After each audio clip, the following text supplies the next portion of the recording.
Bonjour, je m'appelle Marie et je vous souhaite la bienvenue dans la 3e saison d'Un beau jour, un podcast de famille chrétienne.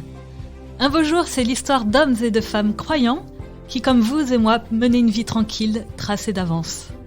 Et puis un beau jour, un événement inattendu et bouleversant a complètement infléchi le cours de leur existence. Ils nous racontent comment ils en ont été bousculés, changés, rabotés, transformés dans leur vie et dans leur foi. Je suis sûre que vous serez comme moi édifiés et enrichis par ces récits livrés le cœur et l'âme grands ouverts.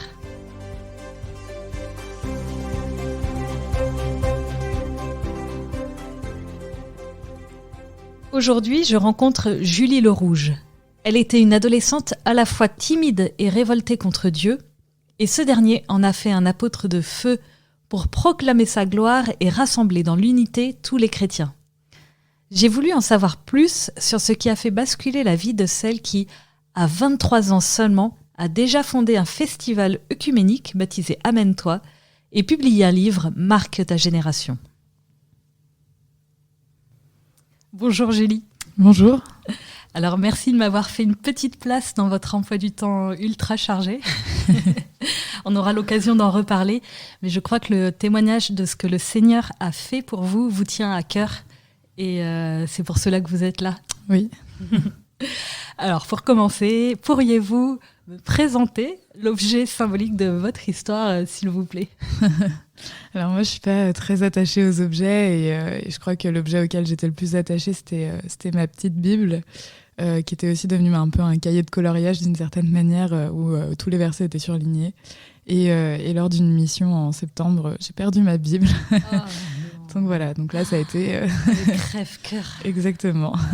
Le Seigneur a voulu vous décaper encore plus, parce qu'on va voir au fur et à mesure de votre histoire que le Seigneur vous a bien décapé, je crois, il vous a apporté énormément. Pour qu'on comprenne bien, dites-nous dans quelle famille avez-vous été élevée ? Est-ce qu'elle était croyante ou pas ? Alors non, ma famille n'était pas croyante du tout. Moi, je dirais que j'étais athée et on a été élevés donc avec mes frères, parce que j'ai 2 frères, on a été élevés. Voilà, on a fait notre baptême, notre première communion, profession de foi, et puis après on a eu le choix avec la confirmation parce qu'on était assez grands. Et en fait, c'est que du côté de mon papa, c'est une famille de tradition plutôt vieille noblesse française, avec une part un peu de jansénisme d'une certaine manière. Donc on a toujours entendu Dieu punit si on fait mal les choses, si on pêche, Dieu punit, et puis il sauve aux bonnes actions. Chose que moi j'avais beaucoup de mal à entendre. Et du côté de ma maman, c'était plus une volonté de réussir socialement. Il fallait avoir du pouvoir, un discours sur la sexualité très débridé. C'était l'argent avant tout. Donc pas du tout d'éducation religieuse pour ma maman. Donc ma maman, ça n'a jamais compté vraiment pour elle non plus à l'époque. Donc nous, on a grandi avec ça, sans Dieu, en fait, d'une certaine manière. Et vous avez vécu aussi un début de collège assez difficile, vous racontez dans votre ouvrage. Ouais. Alors en fait, au collège, j'étais ultra introvertie. J'étais vraiment première de classe. J'avais 1 an d'avance. J'étais un peu le bouc émissaire un peu facile. Et voilà, du coup, en fait, j'ai subi du harcèlement moral pendant plusieurs mois. Parce que justement j'étais la petite première de classe, j'étais déléguée, j'étais tout ce qu'il fallait pas en fait. Et comme mon nom de famille est un nom qu'on appelle les noms à rallonge, puisque c'est Le Rouge de Guerre David, c'était tout de suite un peu plus facile de pouvoir charrier là-dessus. Ce qui fait que très vite j'ai subi du harcèlement, ça a commencé à tourner sur les réseaux sociaux, ça a commencé à être... j'allais au collège la boule au ventre, je partais, je pleurais, je rentrais, je pleurais. C'était vraiment un collège hyper difficile. Jusqu'à ce qu'une professeure quand même vous sauve. Ouais, il y a une prof d'anglais qui m'a fait sortir de cours un jour et qui m'a dit écoute, on va en parler. Puis pour moi, c'était un peu un ange gardien qui arrivait et qui m'a sorti du harcèlement, ça a pu cesser. J'ai l'impression que le Seigneur, en fait, déjà là, même si vous le saviez pas, en fait, il vous sauve d'une situation difficile d'un point de vue humain, de vos propres forces. Vous n'y arriviez pas, et c'était le Seigneur qui devait intervenir et qui vous sauve, comme s'il vous préparait un petit peu à ce que vous alliez vivre plus tard. Mais on va pas divulguer trop tôt la suite. Donc voilà, votre adolescence se poursuit. Et arrivé en 2013, vous êtes en 3e. Et vous faites un voyage à Lourdes qui va tout faire basculer. Alors racontez-nous ce qui c'était se en passe. seconde. En seconde, pardon. En 2013, j'étais déjà en seconde. Mais alors pourquoi vous y allez déjà pour commencer? Alors, vous n'êtes pas croyante. En fait, j'étais pas. Enfin, en seconde, j'ai eu une période un peu difficile, voilà, moralement parlant. Enfin voilà, je voyais pas mal de choses autour de moi. Mon père coulait son entreprise, mes parents, c'était un peu difficile à la maison. Et à un moment donné, j'allais vraiment mal. Et souvent, on croit que quand on a 14-15 ans, comme si on comprenait pas les problèmes de la vie. Alors oui, certes, on n'a pas une compréhension totale, mais on sent bien quand ça va pas à la maison. Et voilà. Et puis à côté de ça, il y avait pas mal de deuil. Enfin voilà, je voyais les frères et sœurs de mon grand-père qui décédaient. J'avais un gars du collège qui s'était suicidé après le Nouvel An. Enfin, je me posais beaucoup de questions en me disant mais c'est quoi le sens de la vie en fait, d'une certaine manière. Il y a un deuil en particulier qui vous avait complètement c'était celui révolté. C'était celui de la meilleure amie de ma maman et c'était juste avant mon entrée en seconde en fait.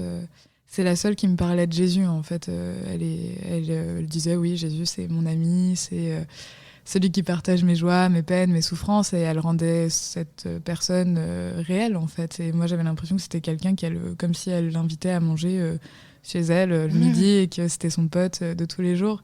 Et moi je me disais waouh, c'est fou de pas avoir une personne mais d'être aussi proche de lui. Et elle donc tombe malade. Voilà, elle a un cancer foudroyant et elle meurt malgré son amour pour Jésus. Ça vous révolte. Et moi là ça a été le truc en mode elle m'avait donné un espoir de croire en Dieu, elle m'avait donné un peu cette autre perception des choses par rapport à ce que ma famille pouvait dire. Et en fait quand elle est morte, pour moi c'était Dieu. Il ne l'a pas sauvée, il ne l'a pas. En fait, j'ai commencé à beaucoup blasphémer à ce moment-là parce que pour moi c'était une aberration, et de dire si son Jésus il pouvait tout, il aurait pu la sauver et il l'a pas fait. Et donc là pour moi ça a été vraiment difficile, ce deuil-là a été vraiment dur et j'ai mis beaucoup de temps. Et en plus, dans notre famille, on n'est pas les rois de la démonstration des émotions. Et voilà, parce que dans la famille, pleurer, c'est pour les faibles, etc. Donc c'est vrai que c'était difficile aussi de pouvoir en parler avec les parents et de dire que oui, ça va pas. Donc en fait, moi, je me suis dit, mais c'est quoi le sens de la vie en fait dans tout ça ? Est-ce que finalement, vaut pas mieux mourir parce que ça sert à rien en fait de vivre si c'est juste pour souffrir toute sa vie sur Terre et juste aller pas bien, je vois pas l'intérêt de vivre en fait. Et j'ai commencé à poser un peu ces questions-là et à me dire, mais finalement, j'ai commencé à broyer pas mal de noir, en fait, à cette époque. Et il y a une professeure qui est venue me voir un jour et qui m'a dit, écoute, Julie, faudrait qu'on discute. Et je lui ai dit, on va discuter de quoi ? Et elle m'a dit, juste reste, parce que t'as pas l'air très bien en ce moment. Et je lui ai dit, oui, c'est vrai. Et elle m'a dit, écoute, est-ce que tu crois en Dieu ? Et je lui ai dit, comme ça voilà. Elle m'a dit, j'ai une question à te poser, c'est est-ce que tu crois en Dieu ? Et en fait, j'ai beaucoup ri, je l'ai presque insulté en me disant que c'était n'importe quoi, que je voulais pas entendre parler de ces choses-là, et voilà.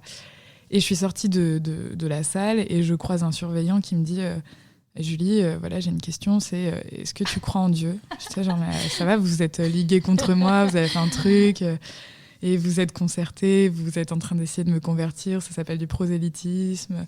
Et en fait, il m'a dit, mais non, pas du tout, c'est juste que j'ai l'impression que tu vas pas bien. Et moi, tu sais, quand j'étais jeune, mon père, il me battait, mais il me battait tellement fort que, en fait, on a porté des marques. Et puis plus tard, mon frère, quand c'est ressorti, mon frère s'est suicidé. Et en fait, Dieu m'a sauvée. Ah oui. Et je lui ai dit, ok, c'est cool, il sauve tout le monde, mais moi, il m'a pas sauvée. Donc en fait, ça m'a encore plus mis en colère contre Dieu. Et j'étais là, genre, ok, c'est bien, tu sauves tout le monde, mais moi, en fait, on n'a rien à faire de moi. Et alors, pourquoi Lourdes ? Parce que là, on ne voit vraiment pas. Et voilà, et en fait, pour faire durer le suspense, en fait, à ce moment-là, j'ai une ancienne amie qui est venue me voir et qui m'a dit, écoute Julie, en fait, là, on est en train de préparer notre confirmation, est-ce que tu voudrais pas rejoindre le groupe, tu sais, c'est tous les copains, etc. J'ai dit, en fait, tout le monde me parle de Dieu, donc peut-être à un moment donné, va peut-être falloir que j'aille interroger qui est ce Dieu, en fait, finalement. Et donc, j'ai intégré le parcours, et puis finalement, on s'est retrouvés à Lourdes. pour le pèlerinage des confirmants, donc en juillet 2013. Et là, ça a été un peu le début de mes aventures avec Dieu, où là, ça a été un supplice dans le car d'entendre des gens faire un chapelet à longueur de temps. Et je me disais, ils sont complètement malades, ça sert tellement à rien de faire des trucs pareils. Et les prières à la chaîne, pour moi, c'est stupide, machin. Et puis, ils chantaient des chants de louanges, mais alors des trucs, je me disais, mais ça va quoi, j'avais l'impression de revoir le film La vie est un long fleuve tranquille avec le prêtre et sa guitare qui chante Jésus revient. Et voilà, et je me suis dit, mais ils sont complètement tarés, c'est ça croire en Dieu, on dirait juste des timbrés, quoi. Et on est arrivé, et puis là, ils nous disent le programme de la semaine, donc messe tous les jours à 9h. Et moi, je me suis dit, non, alors déjà, moi, j'y vais à Noël et à Pâques, ça me suffit largement, mais alors tous les jours, même pas en rêve. Et en fait, je commençais à râler, et le prêtre, il m'a dit, écoute, t'es là. À un moment donné, soit tu décides d'accueillir les choses et de les vivre avec nous, soit en fait tu décides de les rejeter, mais dans ces cas-là, t'as rien à faire ici. Enfin, ce qui était vrai. Et je dis oui, c'est vrai, de toute façon, maintenant, tant qu'à être là, autant le faire jusqu'au bout, et je vais essayer d'arrêter de râler, mais moi, ça me barbe, en fait. Et puis, un moment, à la fin du pèlerinage, mes copains me disent... toujours à la fin, Dieu attend toujours la dernière minute. C'est vrai. Sinon, c'est pas drôle. Il vous laisse bien mariner. Ouais, c'est ça, il laisse bien le truc. J'ai bien le temps de m'énerver pour capituler encore mieux. Oui, il vous propose une nuit d'adoration. C'est ça, il me propose une nuit. Le niveau supérieur. Et vous là, acceptez. Je me dis, mais en fait, non, j'ai pas vraiment eu le choix parce que, en fait, on dormait sous tente et c'était au moment des inondations de Lourdes en plus. Enfin bref, rien n'allait de toute manière. Il pleuvait, c'était horrible. Et vraiment le calvaire jusqu'au bout. Et puis moi, alors j'ai beau habiter à la campagne, mais je suis pas trop la fille qui aime dormir dehors dans une tente. Et j'aime bien mon confort. Et en fait, mes copains m'ont dit, on s'est inscrit à 3h du mat, on t'a inscrit avec nous. J'étais genre, ouais, c'est ça, j'irai peut-être demain, mais moi, je veux pas venir à votre truc. Et puis déjà, je sais même pas ce que c'est l'adoration. J'y comprends rien à vos trucs et tout ça. Et ils m'ont dit, écoute, on t'a inscrite, c'est bon, tu viens avec nous, t'arrêtes de râler, ça commence à bien faire, quoi. Et à 3h, un peu avant 3h du matin, ils ont ouvert ma tente et ils m'ont dit, maintenant que t'es réveillée, tu vas venir avec nous.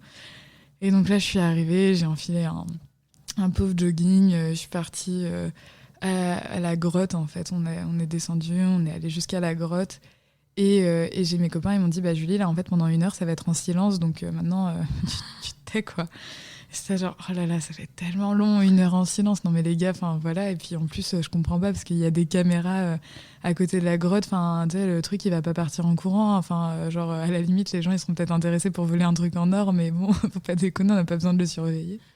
Et en fait, ils m'ont dit, écoute... c'est pas vraiment ça, en fait, c'est Jésus, faut veiller et tout. J'étais genre, oui, vous expliquerez à d'autres personnes qu'un bout de pain est Jésus, et puis moi, ça marche pas avec moi. Et en fait, j'ai un copain qui m'a dit, écoute, je te donne mon chapelet, là, je te fais un chapelet. Et moi, j'étais genre, mais je connais pas le Notre Père, je connais pas le Je vous salue Marie, je vois pas ce que je vais aller te faire un chapelet. Et en plus, il fallait commencer par le credo, alors là, c'est même pas la peine d'y penser. Et en fait, il m'a dit, mais... juste, en fait, tu vois, dans nos livrets, il y a tout le guide du chapelet, donc je te donne mon livret, tu vas le faire. Et moi, je vais aller m'asseoir plus loin, parce que sinon, tu vas pas arrêter de parler, et il faut juste que tu pries en silence, joues le jeu et tout ça. Et là, je me suis dit, OK. Ils sont bien, vos amis, hein. Ouais. Et en fait, j'ai dit, OK. Et j'ai dit à Dieu, écoute, c'est simple, là, je suis là, en fait, et j'ai fait un effort et je suis venue. Donc maintenant, c'est le moment ou jamais, je suis là. Donc soit tu te manifestes maintenant et là, je te donne ma vie et il n'y a pas de problème, je te suis et je ferai tout ce que tu veux que je fasse. Mais si tu te manifestes pas, toi et moi, on sera de parfaits inconnus et plus jamais de ma vie, je mettrai les pieds dans une église parce que pour moi, ça rime à rien, en fait. Et en fait, je me suis endormie avec mon chapelet dans la main, là. Et en fait, 15 minutes après, j'ai commencé à être vraiment visitée... à la fois, je sentais une chaleur à l'extérieur de moi qui m'enveloppait, et en même temps, c'était à l'intérieur de moi comme vraiment une chaleur hyper bienveillante. Et pour la première fois de ma vie, je me suis sentie vraiment aimée plus que tout au monde. J'avais l'impression que je comptais tellement à ses yeux et plus que n'importe qui, en fait. Et j'ai entendu juste cette parole qui disait « Ne t'inquiète pas, je suis toujours avec toi ». Et à ce moment-là, j'ai eu vraiment la conviction que face à moi, oui, c'était Jésus qui était là et qui était en train de me parler. Et en fait, j'ai passé le reste de ma nuit à pleurer parce qu'en fait, moi qui n'étais pas du genre à montrer mes émotions ou quoi, en fait, là, c'était vraiment un amour inconditionnel et infini où je me dis, bah waouh, j'ai l'impression d'être la petite perle précieuse et unique à ses yeux, alors que moi j'ai passé mon temps à blasphémer en fait, et malgré tout ça, en fait, il m'aime plus que tout au monde. Et donc le lendemain, on a eu la messe, et là, pour la première fois de ma vie, je comprenais en fait ce qui se passait devant mes yeux, comme si j'avais une révélation en fait, de ce qui se passait, que c'était Jésus qui se donnait. Et là, pour moi, ça a été un changement radical. Oui, c'est ça que je me demande. Vous avez donc un signe incroyable. Est-ce que, oui, c'est ça change votre vie ? Bah là, oui, ça change totalement ma vie. Ce qui pour moi était sans espoir devient.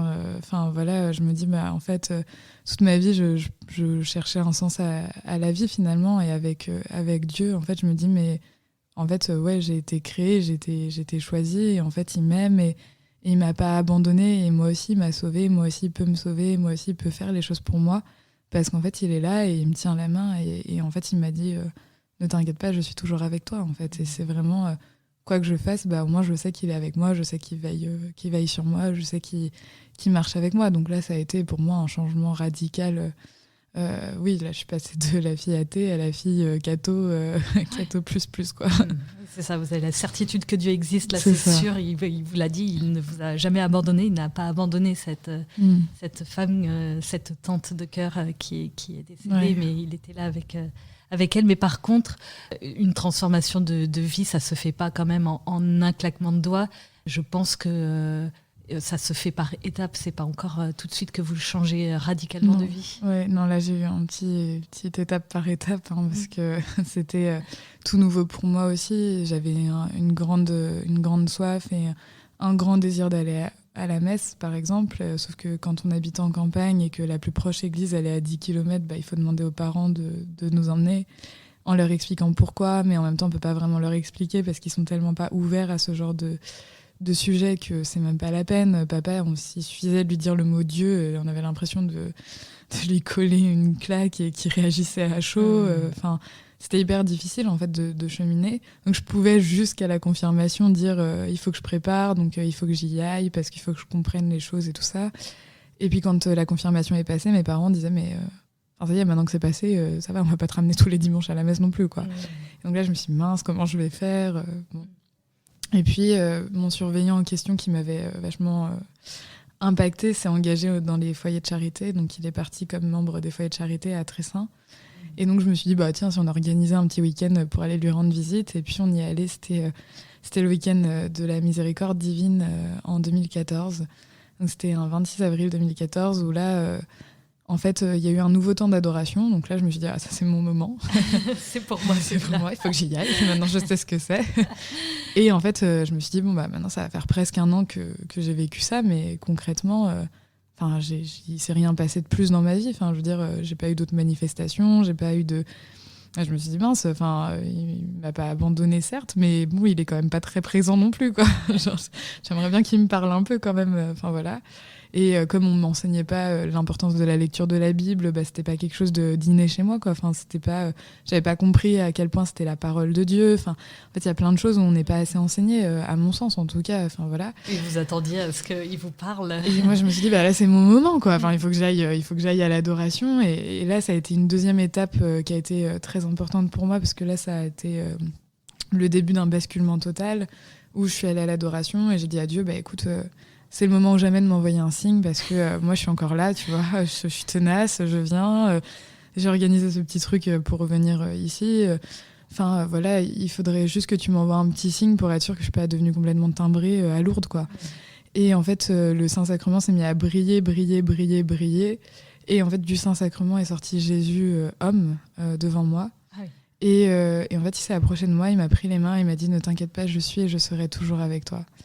Et en fait, juste en voyant son regard, en fait, j'ai passé ma nuit dans la chapelle à pleurer, parce que en fait, c'était tellement un regard d'amour en disant mais je suis encore là, quoi. Enfin, tu vois, et j'avais besoin de ces signes-là pour être sûre aussi. Et quand je suis rentrée chez mes parents après ça, enfin d'abord je suis allée parler à un prêtre parce que je me suis dit attends, peut-être j'ai une hallucination, là ça va, voilà. Et le prêtre m'a dit non, ça arrive, voilà, ça peut arriver en effet. D'avoir des manifestations comme ça ou de voir Jésus, c'est un cadeau, etc. Ouais, c'est quand même rare, on en entend peu souvent quoi, des personnes raconter des signes aussi forts.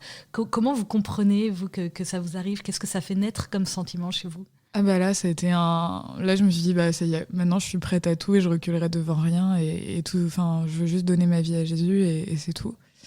Et en fait, pour moi, ça a été l'élément qui a fait que bah là, je suis passée de... Enfin, je suis vraiment rentrée chez moi en disant à ma mère... En fait, ma mère était en burn-out à ce moment-là.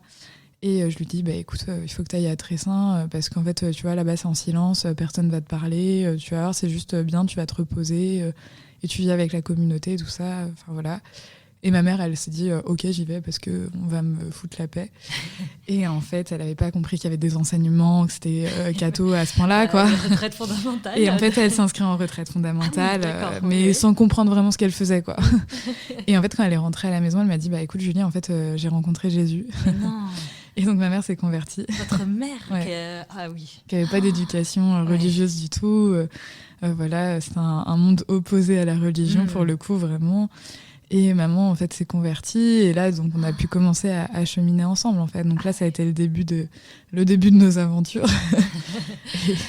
C'est trop beau, et donc, merci. voilà. Et puis, papa comprenait rien parce qu'il voyait... Enfin, le dimanche, on passait de la grasse mat à se lever pour aller à la messe et à aller prier, aller à des temps de prière. On allait à des conventions. Enfin, et en fait, ça a totalement bouleversé. Enfin, mes parents étaient un peu dans un style, il faut avoir une apparence clean, il faut toujours bien faire. On recevait très peu de monde chez nous. Enfin, c'était club de jeux de société et compagnie, quoi. Enfin, c'était vraiment, voilà, enfin, club de lecture, club de jeux de société, club de trucs. Enfin, voilà, c'était très select et c'était très les réseaux mondains, en fait.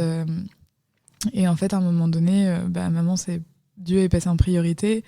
Et en fait, c'était un trop grand amour de Dieu. Donc, en fait, elle a dit, mais moi, je peux pas passer ma vie à faire ça. Ça colle pas, en fait, avec Dieu. C'est bien d'être dans les trucs de mondanité, mais en fait, l'apparence, on s'en fout, en fait. Elle a changé de vie, du coup. Et oui, maman a totalement changé de style, de vie. Enfin, c'était assez surprenant.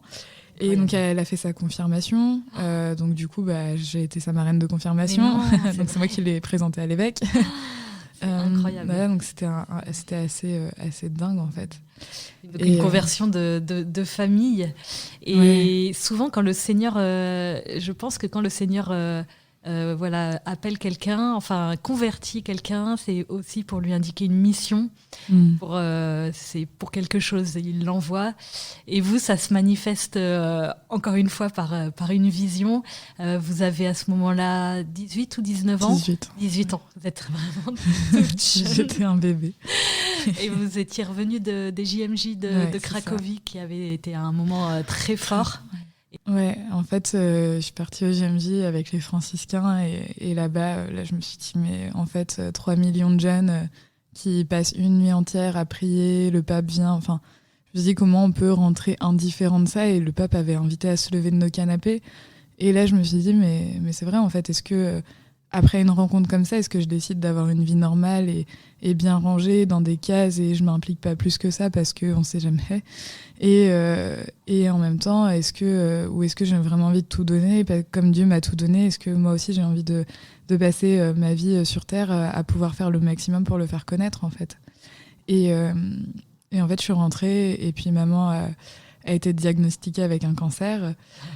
Donc là, ça a été un peu le début de mince, qu'est-ce qu'on fait? Et en même temps, on avait la foi, donc on a prié, on a dit à Dieu, voilà, en fait, que ta volonté soit faite, et en même temps, tu peux guérir. Donc j'avais la foi qu'en effet, elle allait guérir. Et puis j'ai une prof de droit qui m'a dit, écoute, viens dans mon église évangélique.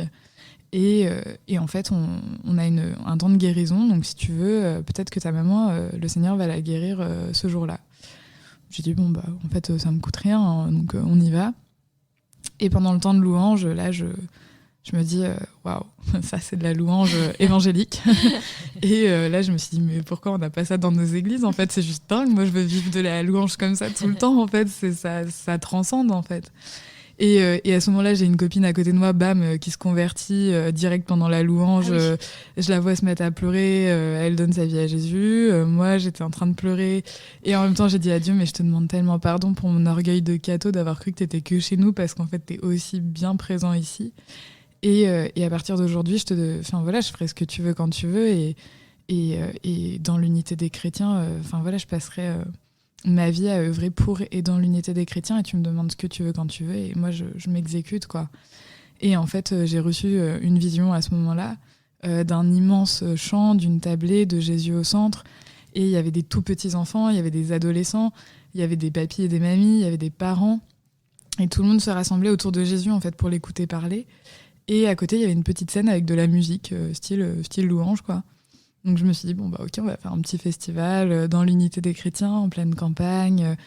Et on va monter ça dans mon petit bled, là, parce que je sentais qu'il fallait que ça reste vraiment en ruralité. Et j'avais vraiment la ferme conviction que ça devait se faire à Frénier. Et en fait, du coup, j'ai monté ça, j'avais 18 ans. Et puis à 20 ans, la première édition est apparue. Et en fait, là, on a reçu 1000 personnes pour la première édition dans un tout petit village de 1000 habitants. Donc, on a doublé la population. Et à l'issue de ça... Pourquoi le Seigneur vous demande ça à vous ? Vous avez que 18 ans. Parce que Dieu choisit la jeunesse.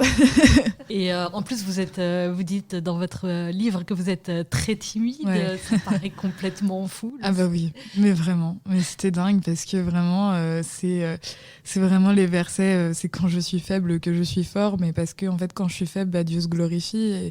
Et dans nos fragilités, dans nos faiblesses, Dieu vient se glorifier. Et en fait, je me disais, mais à chaque fois, c'est aussi pour prouver que ça vient pas de moi et c'est pas Julie Le Rouge qui fait son festival, mais en fait, c'est Julie Le Rouge qui a une vision et qui juste essaye d'accomplir les plans de Dieu. Et en fait, ça a été fou parce qu'en effet, maintenant, Dieu m'utilise pour aller parler, pour aller exhorter, pour parler devant beaucoup de gens. J'interviens quasiment toutes les semaines dans des établissements scolaires différents. Elle est loin, la Julie. La Julie timide, voilà, c'est ça. Introvertie des débuts. Mais voilà, c'est ça. Alors, ça a l'air complètement merveilleux, etc. Mais quand même, en fait, l'appel du Seigneur vous demande un changement de vie et une certaine radicalité. C'est quand même pas... vous le racontez de façon assez drôle dans votre livre. Vous écrivez... j'étais la grande spécialiste du compromis. Je me disais, waouh, Dieu m'a choisi pour faire un festival. D'une certaine manière, je me sentais assurée. Je me donnais bonne conscience en me disant que s'il m'avait demandé cela, c'est qu'il m'aimait comme j'étais et que je pouvais continuer à mener ma petite vie tranquillement. C'est pas du tout le cas, en fait. Non, pas vraiment. En fait, il y a un moment donné où, quand Amène-toi a été monté... Amène-toi a pris une énorme ampleur. Tout de suite, les gens étaient à fond. On a eu des centaines de témoignages de conversion, de vie changée. Mon père et mes frères s'étaient convertis. Donc moi, j'avais l'impression que toute ma famille s'est convertie. Là, c'est autour de mes oncles et de mes tantes. Mes cousins sont en train de changer. Enfin, Dieu est en train de faire un truc de dingue dans ma famille.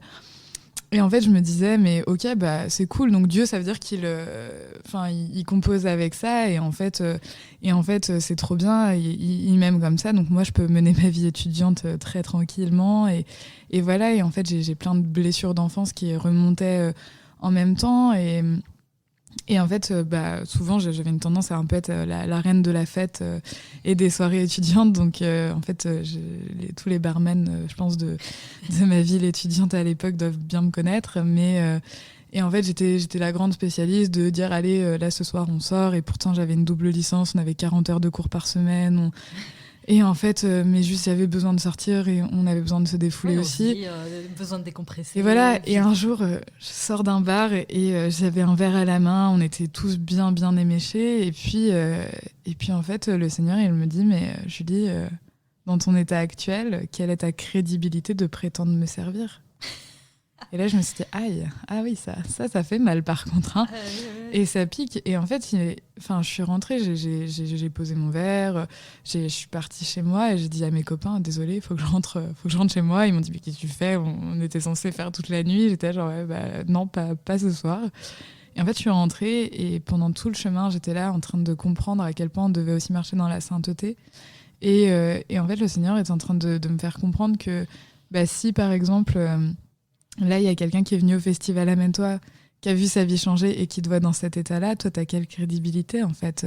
Et c'est quoi du coup, tu peux même pas être un modèle vraiment chrétien à prêcher, d'être saint, de pas être dans les excès, Et je me suis dit, waouh, en fait, j'en suis loin, quoi. Et je suis vraiment, mais toute petite. Et en même temps, Dieu, il m'a pas dit ça dès le départ, parce que sinon, j'aurais balisé et je me serais dit, mais il est taré, quoi. Et en fait, non. Et c'était vraiment étape par étape, mais parce qu'il m'a enseigné en même temps. Et je me suis dit, mais en fait, on a le droit aux erreurs aussi, on a le droit d'être à son rythme. Et Dieu, il compose aussi avec notre humanité, quoi. Enfin, voilà, sinon, il y aurait rien qui existerait, parce qu'on est tous humains, pécheurs. Et voilà, et Dieu, il m'a enseigné au fil du temps. Et là, je me suis dit, ah oui. Donc là, j'ai décidé de mener une vie radicale pour le coup et de rentrer dans cette radicalité de vie parce que du coup, je suis partie de mes études, j'ai pris mon année sabbatique, j'ai fait 30 jours de retraite en silence, les exercices de Saint-Ignace, c'était fou, ça change une vie. Et en fait, progressivement, après, je suis partie faire une école d'évangélisation chez des frères évangéliques pour aussi apprendre à vivre avec eux au quotidien, parce que en fait, sinon, comment on peut connaître ses frères si on ne vit pas avec eux ? Et Dieu m'a vraiment enseigné pendant tous ces temps-là où je me suis dit, mais en fait, oui, on doit être un modèle. En fait, quand on devient responsable d'un mouvement, quand on devient, alors dans les milieux évangéliques ou charismatiques, ils appellent ça des leaders, mais en fait, quand on devient responsable et qu'on est en poste en responsabilité, on devient visible et à partir de là, on se doit d'être un modèle. En fait, comment on peut dire à quelqu'un délivre-toi de tes addictions, puis il nous croise dans la rue, on est complètement éméché. Enfin, du coup, il n'y a pas de cohérence, mais en fait, Dieu nous appelle à une cohérence de vie, à une vie sainte. Alors mais souvent, quand on se convertit, généralement, on a une période tout feu, tout flamme. On rencontre des succès. Il y a ces 2 éditions du festival Amène-toi avec plus de 1000 participants au milieu de la campagne. Enfin, c'est extraordinaire. Et puis après, il peut y avoir une période d'aridité, des épreuves. Il y a cette pandémie qui met fin pendant 2 ans à ce festival. Vous avez aussi lancé un projet d'école d'évangélisation, la Maison de David, qui prend un peu plus de temps parce que voilà, c'est très long, il y a des travaux, enfin, c'est un peu long. Donc, comment vous vivez ce temps un peu long, un peu aride de l'après-conversion ? Moi, je dirais pas que ça a été aride pour ma part, parce que en fait, j'ai jamais autant bossé que pendant le confinement. En fait, c'était vraiment un temps où, en fait, quand la pandémie a commencé, j'étais en Afrique auprès des enfants des rues. Donc là, c'était une période plus difficile parce que quand le Covid a émergé, etc., c'était vraiment compliqué. Et quand je suis rentrée, évidemment, il y avait toutes ces questions de comment on va faire, est-ce que le festival va pouvoir avoir lieu ou pas. Et donc là, c'était hyper fatigant de pas savoir, en fait. C'était vraiment fatigant. Et puis ensuite, l'année, j'ai repris mes études en théologie, philosophie. Donc j'ai quitté le monde juridique, je suis partie en théo. Donc pour moi, c'était déjà... c'était vraiment, nouveauté. Donc moi, j'aime bien les nouveautés. Donc c'était cool, je découvrais autre chose. Donc j'étais dans un autre mood. Après, c'était plus difficile parce que quand on a une 50aine de personnes qui travaillent avec nous dans l'association, pour le festival et tout, il fallait être aussi là pour eux. Il fallait savoir donner les bonnes directives. Mais moi, j'en savais rien. Donc de ce point de vue-là, ça a été difficile. Mais ça nous a permis aussi de lancer des choses en ligne. Ça a été le début. On a vu plein de lives émerger sur les réseaux, etc. Et donc là, nous, on s'est consacré aussi à la partie des réseaux sociaux, où en fait, on a vu qu'il y avait plein de jeunes qui venaient nous trouver pour dire en fait, je suis tombée dans telle addiction, je suis tombée là-dedans, comment je peux faire ? Là, j'ai commencé à me lancer dans des vidéos de pornographie, comment je peux m'en sortir ? Et en fait, ils avaient juste soif d'entendre parler de Jésus et que Jésus pouvait faire quelque chose pour eux pendant le confinement. Et en fait, donc nous, on a essayé d'être un peu sur les réseaux. Puis c'est pas trop mon truc, les réseaux, donc ça me barbait un peu au début, mais je me disais, mais c'est essentiel d'y être. Et puis on a lancé des lives, on a fait intervenir pas mal de monde. Donc en fait, on s'est vachement consacré à ça. Et puis là, ça a été le temps de mettre en place la Maison de David, en fait. Donc c'était le temps favorable. Enfin, moi, j'étais là, ça pouvait pas tomber mieux comme confinement parce que du coup, ça m'a permis de me poser. Et chose où je suis un peu...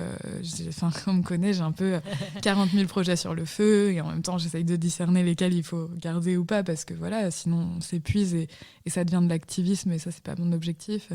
Mais de dire, en fait, Seigneur, ok, tu veux quel projet parce que le festival peut pas avoir lieu, mais en même temps, on peut pas juste rester à l'arrêt, quoi. Ouais, le Seigneur continue de vous répondre par locution intérieure comme ça. Souvent par vraiment une conviction très très forte intérieure. Et puis après, j'ai un accompagnement spirituel, évidemment, où je peux en parler et puis on discerne ensemble. Enfin, en tout cas, mon accompagnateur m'aide à discerner ce qu'il faut ou pas. Et en fait, là, la maison de David émerge, c'est dans mon village, c'est à 3 minutes en voiture. Alors, du coup, c'était facile de pouvoir s'y rendre, de pouvoir regarder le truc en disant, alors, ok, il va falloir faire ça, ça, ça, mais Seigneur, t'attends quoi? Et puis vraiment, j'ai eu cette conviction de dire, mais en fait, c'est une école d'évangélisation.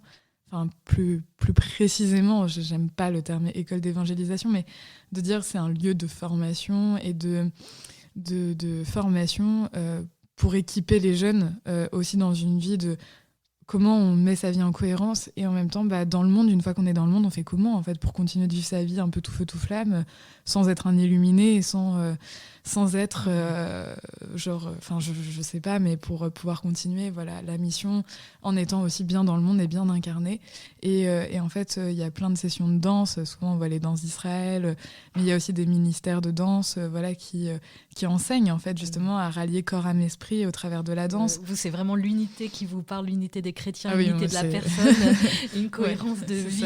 On a bien compris que cette maison, ça sera l'unité. Voilà, c'est ça. Et aujourd'hui, est-ce que, avec un peu de recul, donc vis-à-vis de votre conversion, en quoi avez-vous été transformé par cette irruption inattendue du Seigneur dans votre vie ? Tout. Je dirais tout, en fait. Tout a été changé. J'ai changé mes fréquentations. Mes amis sont pas les mêmes aujourd'hui. Enfin, moi-même, ma timidité, je garde toujours une part de timidité, mais en fait, comme la Bible, elle dit, c'est pas un esprit de timidité que je vous ai donné, mais un esprit de force, de sagesse et d'amour.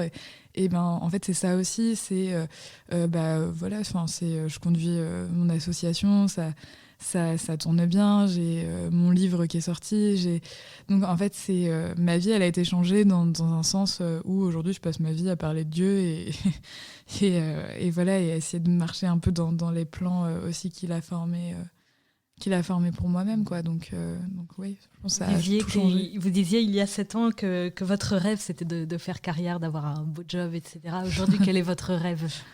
Je dirais que mon rêve aujourd'hui, je sais pas, je crois qu'il est un peu accompli d'une certaine manière, dans le sens où, oui, avant je rêvais de faire carrière, je rêvais de faire des choses, en fait.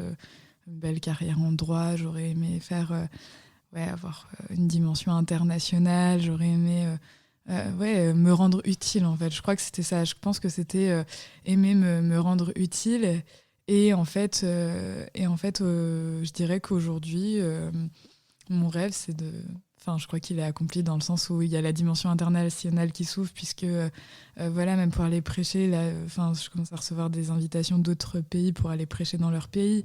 Donc, en fait, la dimension internationale, finalement, Dieu, il me la donne avec ça. Je me rends utile parce qu'en effet, avec la Maison de David, il y a aussi tout l'axe d'accueillir des personnes qui sont tombées dans des addictions. Et ben en fait, du coup, je vais en faisant ça, je contribue à pouvoir rendre la vie de certaines personnes meilleure, organiser des événements, j'aime trop ça. Et en fait, avec Dieu s'est servi de mes désirs pour aujourd'hui organiser le festival. Il y a la Maison de David, on organise des veillées louanges, des petits événements un peu ponctuels. Donc en fait, finalement, mon désir, c'est juste de voir les gens rencontrer le Seigneur et en fait, voilà, c'est ça. Donc, je le vois tout le temps, quoi. Alors, est-ce qu'il y a un livre qui vous a rejoint dans votre conversion, qui l'a éclairé et que vous pourriez nous recommander ? Le premier, je dirais que c'est la Bible. Évidemment. Évidemment. Et le deuxième, je crois qu'un livre qui m'a beaucoup impactée quand j'étais en... Enfin, il y a 2 livres vraiment qui ont été des petits... pierre sur mon chemin. Je dirais que le premier, c'était un petit livre avec Sainte Thérèse de Lisieux. C'était Une pensée par jour avec Sainte Thérèse de Lisieux qui a été vraiment, pour moi, juste un déclic. Et le deuxième, c'était Arraché à l'enfer de Laurent Gay. Un témoignage très fort. Voilà. Et en fait, j'avais vu Laurent Gay et je m'étais dit, ce gars est dingue. Et aujourd'hui, on bosse ensemble sur beaucoup de projets. Et voilà. Et aujourd'hui, c'est un peu comme un grand frère. Et en fait, son livre m'a juste complètement... bouleversée parce que je me disais mais ce gars en fait il a une vie de dingue, c'était le gars dyslexique et en fait aujourd'hui il est auteur de plusieurs bouquins, donc et en fait je me dis comme quoi Dieu il fait vraiment des grandes choses avec des toutes petites personnes qui sortent de bien loin. et donc voilà, donc ça a été vraiment un livre qui m'a boostée. Quel conseil donneriez-vous à un jeune qui est tiraillé entre le grand désir de suivre le Christ, de le servir, et puis la réalité du quotidien qui n'est pas toujours facile et qui est souvent à l'opposé de ça, quoi, de l'esprit du Christ. Je dirais, lis mon livre. Non, plus sérieusement, oui. En fait, quand j'ai écrit mon livre, c'était aussi pour ça, parce que j'ai fait beaucoup de compromis et en fait, je sentais tellement le truc de dire, mais en fait, ça sert à quoi de faire des compromis, parce qu'il y a des choix à poser dans la vie. Et en fait, certes, en posant un oui à Dieu et en suivant la vie avec Dieu, bah ouais, ça demande à dire non à d'autres choses, non à l'esprit du monde et à tout ce que ça nous propose d'alléchant, et des choses qui aujourd'hui sont tellement normales aux yeux de tous. Et en fait, c'est difficile et ça peut générer des incompréhensions, ça peut générer des hostilités, ça peut... Voilà, combien d'insultes je me suis pris, je les compte plus, mais en fait, ouais, ça peut être difficile, mais en même temps, le plan de Dieu sur chacune de nos vies et ses promesses sont tellement plus dingues et encore plus incroyables que ce qu'on peut vivre dans le monde. Quand je vois des amis qui n'ont pas Dieu dans leur vie et qui sont juste dans leur truc de carrière, et en même temps, ils passent leur vie à aller en boîte, et je me dis, mais en fait, je trouve ça tellement triste, quoi, parce qu'il y a tellement plus de joie à aller un bon temps de prière avec des potes, à prier les uns pour les autres quand ça va pas, et on a une vraie espérance, et ça, c'est ma joie, et je me dis, mais en fait, des fois, il y a des choix à poser, et juste, si j'ai un conseil à donner, c'est se poser, et de dire, en fait, est-ce que toutes mes activités qui collent pas du tout avec Dieu, est-ce que finalement ça me procure une joie éphémère ou est-ce que ça me procure une joie durable ? Et quand je regarde ce que Dieu me promet, est-ce qu'en fait ça peut me procurer une joie éternelle, quoi. Et de dire, peut-être à un moment donné, il y a des choix à poser en disant, si je dis oui à Dieu, c'est sûr, je renonce à d'autres choses. Mais en même temps, Dieu, il a dit, les projets que j'ai formés pour toi, c'est des projets de bonheur et de paix et pas de tristesse, en fait. Et c'est pour une espérance à jamais. Quelle est votre prière préférée et ou celle qui a éclairé votre conversion ? Alors, je dirais que j'ai deux, c'est pas des prières, mais c'est des versets que j'aime particulièrement. C'est mon verset préféré, c'est le Proverbe 4 au verset 23 qui dit « Garde ton cœur plus que toute autre chose, car de lui jaillissent les sources de la vie ». Parce que pour moi, la notion du cœur, c'est tellement important. En fait, combien de fois on a été blessés parce qu'il y a des choses qui viennent s'imprimer sur nos cœurs, et nos cœurs, c'est un peu comme des tablettes, en fait, on peut écrire dessus. Et je me dis, en fait, si toute notre vie, on entend des paroles horribles contre nous-mêmes, en fait, ça va venir s'inscrire sur nos cœurs. Et finalement, c'est pas la vie qui va sortir du cœur, c'est que des pensées hyper tristes, hyper sombres. Voilà, et en fait, on vaut mieux que ça. Alors que si sur nos cœurs, on vient inscrire des belles choses, ouais, on peut vraiment faire jaillir la vie. Et sinon, il y a une autre phrase que j'aime beaucoup de Catherine de Sienne qui dit « Si vous devenez ce que vous devez être, alors vous mettrez le feu au monde entier ». Et c'est juste, deviens qui t'es appelé à être. Et en fait, quand on regarde la parole de Dieu, on est appelé à être des grandes personnes et avec un cœur pur, un cœur d'enfant. Et juste, on est appelé à être des êtres de lumière. Et il y a la parole qui dit qu'on est sel de la terre et lumière du monde. Pour moi, c'est ça, en fait. Et si on devient ce qu'on doit être, on va pouvoir... on va mettre le feu au monde, quoi. Vraiment, ça peut être vraiment dingue, quoi. Ma toute dernière question, c'est si le Seigneur était là en face de vous à ce moment, qu'est-ce que vous lui diriez vis-à-vis de votre conversion ? Waouh. Je sais pas, mais moi je lui parle tous les jours à Dieu. je lui parle tous les jours comme un papa, quoi. C'est mon papa du ciel, donc je sais pas, moi je dirais papa merci. je sais pas, pour moi c'est tellement normal en fait de lui parler tous les jours que je sais pas, je lui dirais juste merci de m'avoir mis une claque et de m'avoir emmené avec toi, quoi. Un grand merci Julie pour ce très beau témoignage. Merci. Merci de nous avoir écoutés. J'ai été très heureuse de recevoir Julie Le Rouge et je la remercie pour ce témoignage d'engagement radical et enthousiasmant à la suite du Christ. N'hésitez pas à partager ce podcast autour de vous, surtout à ceux qui ont le plus besoin d'être réconfortés dans leur chemin de foi. Et n'hésitez pas à nous rejoindre sur nos réseaux sociaux, les podcasts d'EFC. Si vous avez aimé ce témoignage, découvrez chaque semaine une rencontre avec un témoin touché par la grâce dans le magazine Famille Chrétienne.